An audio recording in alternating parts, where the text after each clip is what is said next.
Isipin niyo ito. Sa matarik na kabundukan ng Zagros na may taas na libu-libong metro sa ibabaw ng dagat, sa ilalim ng higanteng batong iyon, 60 metro ang lalim na katago ang isang lihim na pasilidad na maaaring magbanta sa sangkatauhan. Ito ang pasilidad na nuklear ng Natanz sa Iran. Naniniwala sila na isa itong hindi mapapasok na kuta na kahit ang Diyos ay hindi kayang butasin. Ngunit ang rurok na makabagong agham at inhenyeriya ay handang durugin ang paniniwalang iyon. Ang ilalim ng lupang bunker na ito na natatakpan ng ilang metrong kapal ng reinforced concrete at 12-dosenang metro ng matigas na granite ay hindi man lang magasgasan ng mga karaniwang missile. Ito ay isang bangungot sa modernong digmaan. Ngunit sa labanang ito ng sibat at kalasag, naghanda ang US Air Force ng isang dambuhalang sibat na sumusubok sa limitasyon ng pisika. Isang armas na kayang tumagos sa buong bundok upang patamaan ang pinakapuso nito. Ito ang Bunker Buster. Ngayon, hindi lamang tayo magpapakilala ng isang armas, kundi hihimayin natin ang mga siyentipikong prinsipyo at kahangahangang inhenyeriya na ginagamit upang wasakin ang mga ilalim ng lupang kuta ng Iran. At ang dambuhalang 30 toneladang GBU-57 MOP na dala nito. Hihimayin natin ang detalyadong mekanismo kung paano nila ginagawa ang tila imposibleng misyon na ito. Una, suriin natin ang target. Hindi nakalimutan ng Iran ang aral ng bombahin ng Israel ang kanilang Osirak nuclear reactor noon. Kaya naman itinago nila ang kanilang mga pangunahing pasilidad nuklear sa ilalim ng lupa ay kinalat sa mga tunnel na humuhukay sa kalagitnaan ng mga kabundukan. Ito ay hindi lamang simpleng gusali kundi isang dambuhalang lungsod sa ilalim ng lupa na gumagamit ng geological na kalasag, lalo na ang pasilidad ng Fordo na ginagamit ang isang buong bundok bilang kalasag. Kahit sa satellite photos ay mahirap hanapin ang pasukan at kahit mahanap pa ito halos imposible para sa mga conventional na bomba na dumaan sa makitid at mahabang tunnel para tamaan ang loob. Ito ang mismong pinakapuso ng estratehiyang area denial o anti-access area denial. Ngunit hindi lang ang depensa sa ilalim ng lupa ang problema. Ang kalangitan ng Iran ay binabantayan ng mga advanced na air defense system tulad ng S-300 PMU at ang sarili nilang gawang Bavar 373. Ang kanilang mga radar ay napakasensitibo na kaya nilang makahuli kahit ng langaw daan-daang kilometro ang layo. Kung lalapit ang karaniwang F-15 o F-16 fighter jets, tiyak na mapapabagsak ang mga ito bago pa man makalapit sa target. Ang air defense network na ito ay parang isang masikip na lambat. Sa pagtatangkang pumasok sa mababang altitude ay naghihintay ang mga short-range anti-aircraft guns habang sa mataas na altitude naman ay ang mga long-range missiles. Kailangan nilang lampasan ang death zone na ito upang makarating ng eksakto sa ibabaw ng ventilation shaft o pasukan ng bunker. Ito ang dahilan kung bakit mahalaga ang stealth technology. Siguradong nakatitig ang mga radar operators ng Iran sa kanilang mga monitor, ngunit walang lalabas sa kanilang mga screen. Dahil ang paparating ay isang hugis na hindi umiiral sa kalikasan ng itim na manta ray na sumisipsip at nagkakalat ng mga radar waves ang B-2 Spirit. Ang B-2 Spirit ay nagkakahalaga ng humigit kumulang 2.5 trillion won. Ito ang pinakamahal na sasakyang panghimpapawid sa kasaysayan ng tao. Ang eroplanong ito ay hindi lamang simpleng eroplano. Isa itong lumilipad na mathematical formula na idinisenyo ng may prioridad sa electromagnetic wave dynamics kaysa sa aerodynamics. Ang hugis nitong flying wing na walang buntot na pakpak ay pinupuksa mula pa lang sa simula ang mga kanto kung saan maaaring tumalbog ang radar waves. Ang espesyal na pintura at composite materials na bumabalot sa ibabaw ng eroplano ay sinisipsip ang radar radio waves sa pamamagitan ng pag-convert nito sa heat energy. Nilalamon nito ang radio waves na parang esponghang sumisipsip ng tubig. Sa radar screen, ang B-2 ay hindi nakikita bilang isang dambuhalang bomber kundi bilang isang maliit na ibon o insekto lamang. Ito ang mismong diwa ng low observable technology. Bukod pa rito, itinatago rin ng B, dalawang init ng exhaust ng makina nito. Ang apat na makina ay nakabaon ng malalim sa loob ng eroplano at ang exhaust ay idinisenyo upang humalo sa malamig na hangin bago ilabas pa itaas. Ginagawa nitong imposible para sa mga infrared detection equipment sa lupa na makahanap ng heat source kahit tumingala pa sila sa langit. Ito ay isang perpektong pagbabalat kayo na nanlilinlang sa paningin pandinig at maging sa electromagnetic senses dahil sa pagiging palihim na ito tahimik na nakakapasok ang B-2 sa pinakapuso ng kaaway. Ngunit ang pagpasok ay simula pa lamang. Ang tunay na misyon ay buksan ang dambuhalang bombay nito at ihatid ang regalo sa kaaway na nagtatago sa ilalim ng lupa. Dito na pumapasok ang bida ng operasyong ito, ang GBU-57 MOP. Ang kasaysayan ng Bunker Buster ay isang walang katapusang kompetisyon sa pagitan ng sibat at kalasag. Noong 1991 Gulf War, kinulang ang militar ng US ng armas para wasakin ang mga underground bunker ng Iraq. Sa pagmamadali, pinutol nila ang bariles ng isang 8-inch howitzer at nilagyan ito ng pampasabog na naging simula ng GBU-28. Ngunit ang mga bunker ng Iran ngayon ay nasa ibang antas kumpara noon. Ito ay 60 metro sa ilalim ng lupa katumbas ng 20 palapag na apartment building. Ang mga naon ng GBU-28 o GBU-37 ay hanggang 6 hanggang 30 metro lamang ng konkreto ang kayang butasin. Upang patamaan ang mga ultra-deep underground facilities tulad ng Natanz o Fordo, kinailangan ng isang napakalaking masa at kinetic energy na lalampas sa pisikal na limitasyon. Gumawa ang Boeing ng isang halimaw bilang tugon sa kahilingan ng US Air Force. Ang opisyal na pangalan nito ay GBU-57 Massive Ordnance Penetrator o MOP sa madaling salita. May habang 6.2 metro at bigat na humigit kumulang 30 na tonelada. Ang bigat nito ay katumbas ng isang F-16 fighter jet. Ang dambuhalang bloke ng bakal na ito ay mahuhulog mula sa langit. Ang lihim ng GBU-57 ay hindi lamang sa pagiging mabigat nito.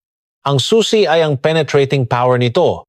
Higit sa 80% ng kabuuang bigat nito ay nakasentro sa isang case na gawa sa special alloy, hindi sa pampasabog.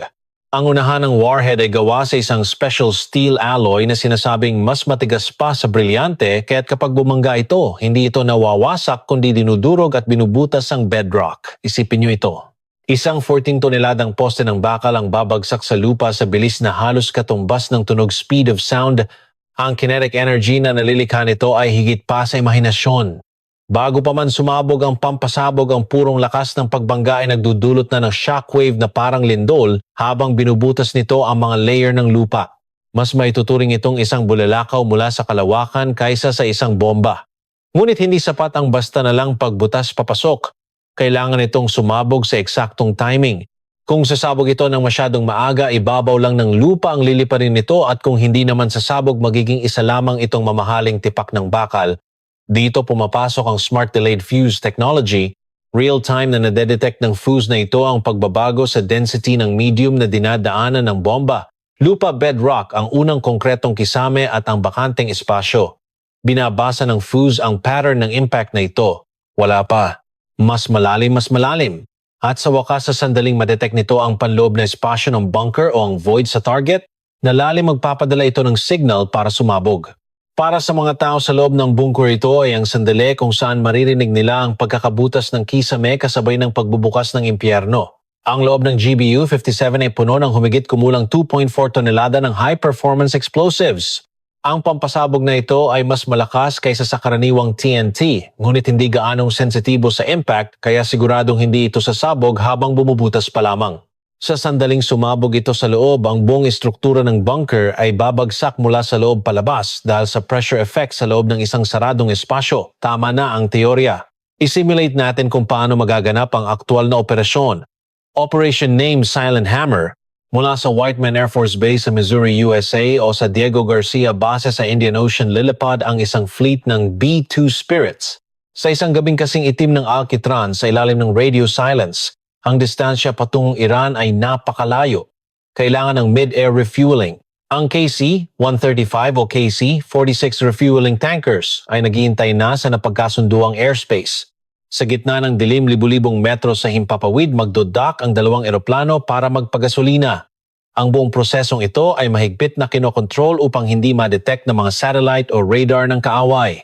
Pagpasok sa airspace ng Iran, ang tensyon ay aabot sa kasagsagan. Gagamitin ng mga piloto ng B-2 ang kanilang pinakamataas na konsentrasyon upang sundan ang pre-programmed threat evasion route. Lulusot sila sa blind spots ng mga S-300 radar at lilipad sa pagitan ng mga bundok na parang multo. Nakarating na sila sa ibabaw ng Natanz ang target. Inasinta na ng bombardier ang target. Ipinapadala ng GPS guidance system ang eksaktong coordinates ng bunker sa GBU-57, doors open.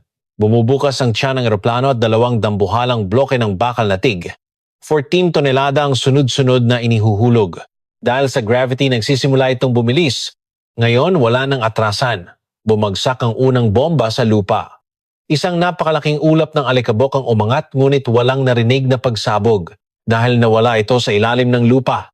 At pagkaraan ng fraction of a second, ang ikalawang bomba ay eksaktong sumunod sa butas na ginawa ng unang bomba. Tinatawag itong double tap na taktika at ito ay isang paraan para mapakinabangan ng husto ang lalim ng pagtagos.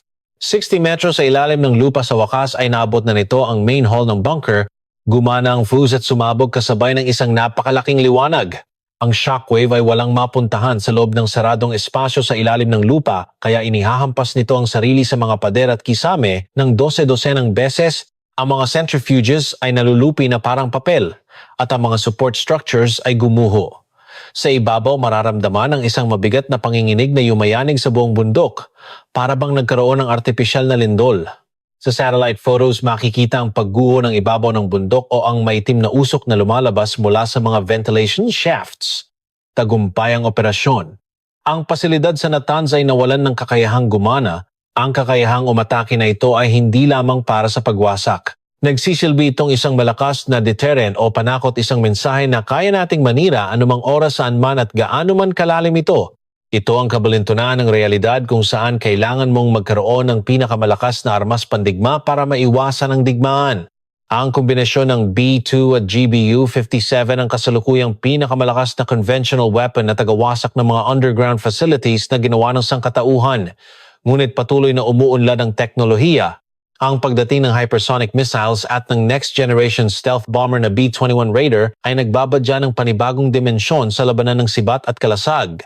Ngayon, sinuri natin ang pinakamalakas na sistema ng armas ng Amerika na nakatutok sa mga underground nuclear facilities ng Iran. Ang paniniwalang magiging ligtas kapag nagtago sa malalim na ilalim ng lupa at ang teknolohiyang sumisira sa paniniwalang iyon. Ano ang inyong palagay sa walang katapusang arms race na ito? Mayroon nga bang perpektong kalasag o perpektong sibat? Palalimin pa natin ng kaunti. Ang katangian ng geology sa kabundukan ng Zagros ay isang mahirap na hamon para sa bunker buster. Ito ay isang komplikadong estruktura na may magkahalong sedimentary at metamorphic rocks na may magkakaibang density at tigas bawat layer. Maaari nitong ilihis ang landas ng missile habang bumubutas. Tinatawag itong J-hook effect. Upang malampasan ito, paulit-ulit na binago ng militar ng US ang hugis ng nose cone ng GBU-57. Hindi sapat na maging matulis lamang ito. Kailangan ng pinakamainam na kurba na kayang ikalat ang impact habang pinapanatili ang direksyon. Libo-libong simulations at live-fire tests ang ginawa upang mahanap iyon. Pag-aralan din natin ng mas detalyado ang stealth technology. Ang ibabaw ng B-2 ay may tuloy-tuloy na kurba. Tinatawag itong continuous curvature. Kung may mga kanto malakas na tatalbog ang radio waves, ngunit ang makinis at kurbadong ibabaw ay pinapadaloy ang radio waves sa kahabaan ng balat nito. Katulad ito ng prinsipyo kung paano dumadaloy ang patak ng tubig sa bilog na ibabaw. Ngunit may nagsasabi na ang low-frequency radars ay kayang madetect ang stealth aircraft. Dahil ang mga radio waves na may mahahabang wavelength ay nagre-resonate sa buong eroplano na parang isang sounding board. Alam din ito ng Iran kaya naglagay sila ng low-frequency radars. Ngunit bilang paghahanda, ang US military ay nagsasagawa ng mga taktika tulad ng pagsama ng electronic warfare aircraft o paggamit sa mababang resolution ng low-frequency radars bilang bentahe. Ang B-2 bomber ay pinatatakbo lamang ng 2 piloto. Isang round trip na lampas 30 oras mula Missouri hanggang Iran. Kailangan nilang kumain, dumumi at matulog sa loob ng masikip na cockpit habang tinitiis ang matinding tensyon. Para magawa ito, inilalapat ang ergonomic scheduling kabilang ang power naps na may salit-salitan at ang pag-asa sa mga espesyal na pampagising stimulants. Ang proseso ng pagbuo ng GBU-57 ay serye ng mga pagkabigo. Sa mga unang pagsubok, madalas nawawasak ang casing sa pagdampi pa lamang sa lupa o nasisira ang fuse dahil hindi makayanan ng impact. Ang lakas ng impact kapag ang 14 na toneladang masa ay biglang huminto ay higit pa sa imahinasyon. Ang paggawa ng mga electronic parts na makakayanan nito ay isang hamon mismo. Magkano kaya ang isang bomba nito bagamat kumpidensyal ang eksaktong halaga, tinatayang higit sa 4 bilyong won ito. Napakalaking halaga para sa isang armas na gagamitin lang ng isang beses at itatapon na. Ngunit kung ihahambing sa halaga ng target, nawawasakin ito ang estratehikong halaga ng pag-alis sa kakayahang gumawa ng nuklear, marahil ay mura na rin ito. Isang nakakatuwang katotohanan ay nakakatakot pa rin ang GBU-57 kahit hindi ito sumabog. Kapag ang gapat-ana na toneladang masa nito ay bumagsak ng malaya at tumama sa lupa, lumilikha ito ng localized earthquake effect na higit sa magnitude 3. Kung hindi matibay ang pagkakagawa sa bunker, maaari itong gumuho kahit walang pampasabog. Ito ang kapangyarihan ng purong kinetic energy. Pag-usapan pa natin ang fuse technology. Ang hard target smart fuse ay gumagamit ng accelerometer. Kapag ang bomba ay bumubutas sa konkretong deceleration, pagbagal ay mataas at kapag pumasok ito sa bakanteng espasyo, ang deceleration ay bumababa. Isang AI ang nagbabasa sa graph ng maliliit na pagbabago sa acceleration na ito at inuutusan ang detonator na ngayon na, ngunit hindi rin tanga ang Iran. Naglalagay sila ng mga decoy o pekeng pasukan at mga heat sources sa paligid ng mga underground facilities upang lituhin ang mga pag-atake ng US. Susubukan din nilang bawasan ang accuracy ng guided bombs sa pamamagitan ng GPS jamming. Kailangang mahanap ng B2 at GBU 57 ang target kahit na may mga jamming signals. Kaya hindi lang GPS ang ginagamit ng GBU 57 kundi kasama rin ang Inertial Navigation System INS. Kahit maputol ang satellite signal, kinakalkula nito ang bilis at direksyon mula nang ihulog ito upang subaybayan ang sarili nitong lokasyon. Ang margin of error ay ilang metro lamang sapat na accuracy upang patamaan ang isang bunker na kasing laki ng football field. Ang pinakanakababahalang bagay kapag inatake ang isang nuclear facility ay ang pagtagas ng radiation. Kung sasabog ang bunker buster sa ilalim ng lupa, ang mga uranium enrichment equipment sa loob ay mawawasak at maaaring kumalat ang mga radioactive materials sa hangin kasama ng alikabok. Dahil maaari itong maging isang nakamamatay na sakuna para sa mga karatig bansa at sa kapaligiran, isinasaalang-alang ng militar ng US maging ang direksyon ng hangin at kondisyon ng panahon sa pagtatakda ng oras ng pag-atake. Pagkatapos ng pag-atake, ginagawa ang BDA o Bomb Damage Assessment. Ginagamit ang lahat ng satellites, drones at intelligence assets sa lupa. Sinusuri nila kung gumuho ba ang mga tunnel, kung may na-detect bang apoy sa loob gamit ang thermal cameras, o kung tumaas ba bigla ang radiation levels upang magdesisyon kung aatakehin itong muli. Hindi pa kontento ang militar ng US sa GBU 57. Ang mga hypersonic missiles na kasalukuyang dinedevelop ay lalong magpapalakas sa kinetic energy. Kung babangga ito sa bilis na higit pa sa Mach 5, maaari itong lumikha ng penetrating power na higit pa sa GBU 57 kahit walang pampasabog. Ito ay literal na magiging armas na hindi ka man lang bibigyan ng oras para mag-react. Sa huli, lahat ng teknolohiyang ito ay extension ng diplomasya. Ang pagpapakita ng kakayahang magawa natin ito ang magtutulak sa kalaban na isuko ang nuclear development at maupo sa negotiating table. Ito marahil ang tunay na dahilan kung bakit umiiral ang B2. Ang mga armas ay maaaring magdala ng mas malaking kapayapaan kapag ipinapakita ang kanilang presensya sa hangar kaysa sa oras na ginagamit ang mga ito. Ang maintenance ng B2 ay kilalang mahirap. Tuwing lilipad ito, maaaring bahagyang masira ang stealth coating kaya kinakailangan ng ilang araw ng muling pagpipintura. Dapat itong itago sa isang espesyal na hangar na may air conditioning. Napakalaking pondo at manpower ang inilalaan para mapanatili ang maselan at mahal na eroplanong ito. May bunker busters din ang Russia o China. Ngunit ang Amerika pa rin ang walang kapantay pagdating sa mga armas na kasing laki at kasing lakas bumasag ng GBU 57. Ito ay dahil hindi lamang kailangan ng teknolohiya sa paggawa ng malalaking bomba kundi isa itong sistema na makokontrol lamang kung may malaking stealth bomber na magdadala nito. Ang Eglin Steel na ginamit sa case ng GBU 57 ay isang special steel na binuo ng US Air Force Research Laboratory. Eksaktong pinaghalo ang carbon, tungsten, nickel at iba pa para sabay na makuha ang mataas na tigas at tibay. Ito ay isang obra maestra ng metalurhiya na nilutas ang problema kung saan nababasag ito kung masyadong matigas at nayuyupi kung masyadong malambot. Paulit-ulit na nagsasanay ang mga piloto ng B-2 para sa pag-atake sa Iran gamit ang mga simulators. Sinasanay nila ang lahat ng worst-case scenarios tulad ng paglapit ng virtual na S-300 missile at pagkasira ng makina. Ang mismong operasyon ay dapat maramdaman nilang isa lamang pamilyar na practice. Hindi rin magpapatalo ang Iran. May ulat na inilalapat nila kamakailan ang smart bunker designs na mas nagpapalalim pa sa mga underground facilities at naglalagay ng shock-absorbing layers sa pagitan ng mga konkreto para ikalat ang enerhiya ng bunker busters. Kapag tumulis ang sibat, kumakapal din ang kalasag. Ang mga earthquake bombs tulad ng Talboy o Grand Slam ng Britanya noong World War II ang mga ninuno ng bunker buster. Noong panahong iyon, hindi eksakto ang pag-target ng mga eroplano kaya ginagawa itong napakalaki upang wasakin ang buong paligid nang walang pinipili. Ngayon, dahil sa precision technology, tumpak na nilang maaalis lamang ang apektadong bahagi tulad ng isang surgical scalpel. Walang vertical tail wing ang B-2 kaya napakahirap kontrolin ang direksyon nito. Para malutas ito, gumagamit sila ng mga drag rudders sa dulo ng pakpak na pabalik-balik na bumubuka at sumasara para lumikha ng banayad na drag at mapanatili ang direksyon.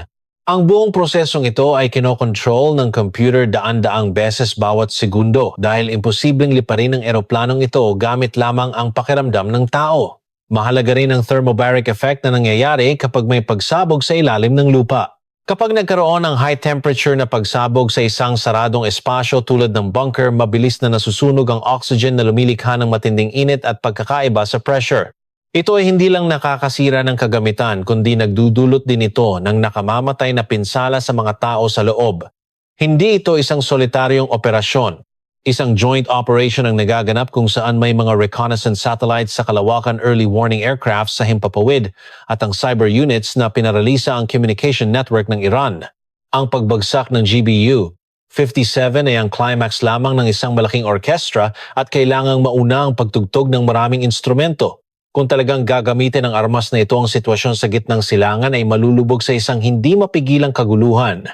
Ang paghihiganti ng Iran pag-blockade sa Strait of Hormuz, pagsirit ng presyo ng langis, ang mga variables na kailangang isipin ng presidente ng US bago pindutin ang launch button ay mas komplikado at mas mabigat kaysa sa lakas ng pagtagos ng bomba. Naglagay ang Iran ng maraming steel blast doors sa pasukan ng mga bunker. Kahit pa mabutas ng GBU-57 ang isa, bababa ang kinetic energy nito para mapigilan na sa susunod na pinto.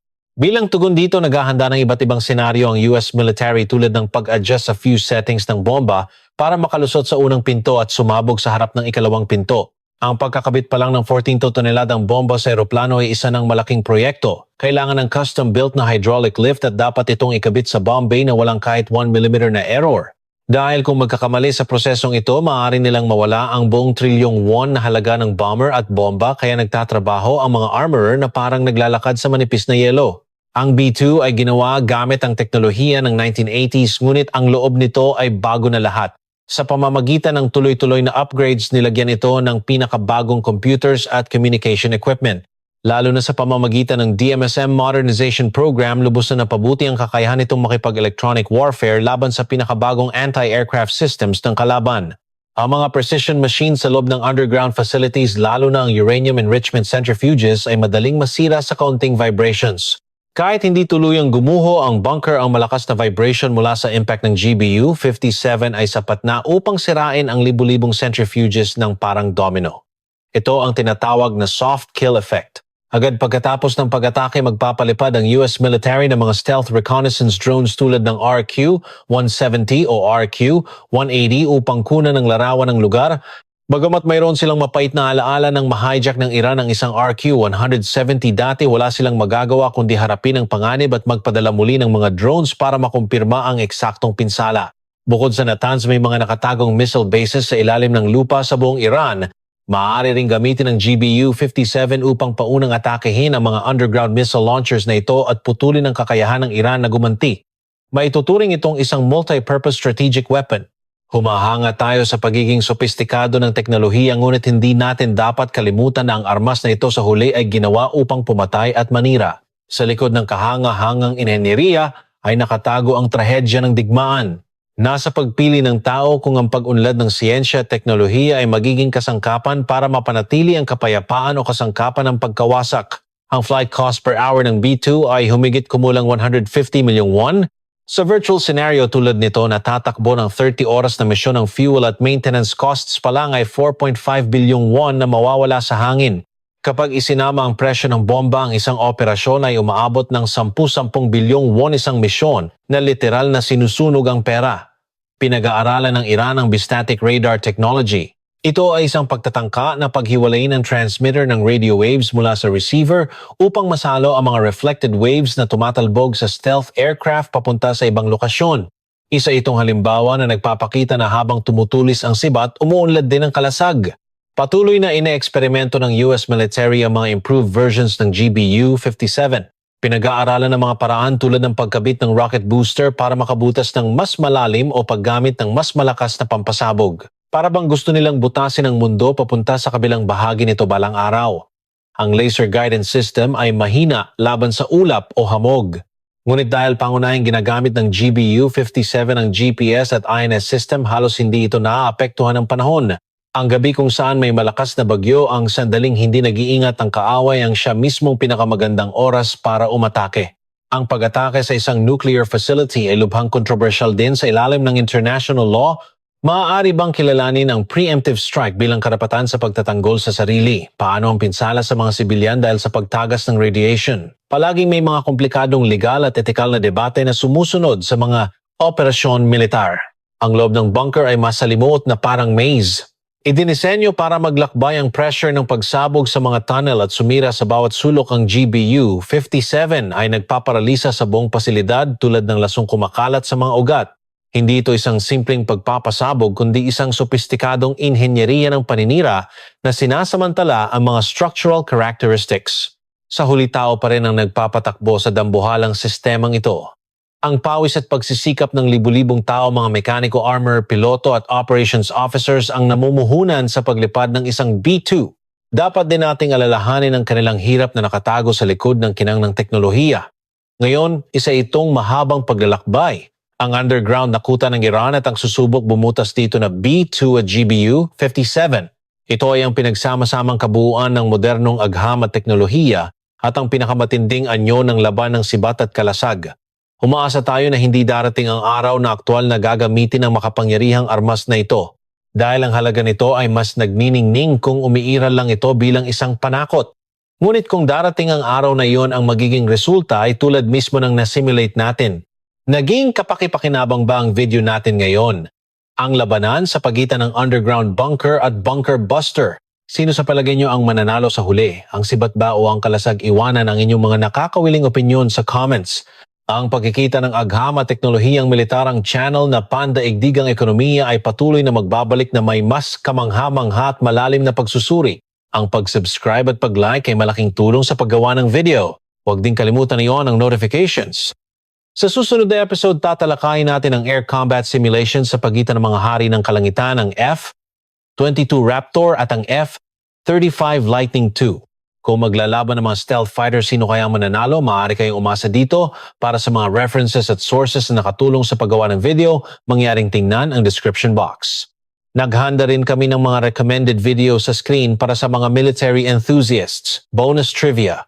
Alam nyo ba na ang B-2 bomber ay may kama refrigerator at maging microwave oven?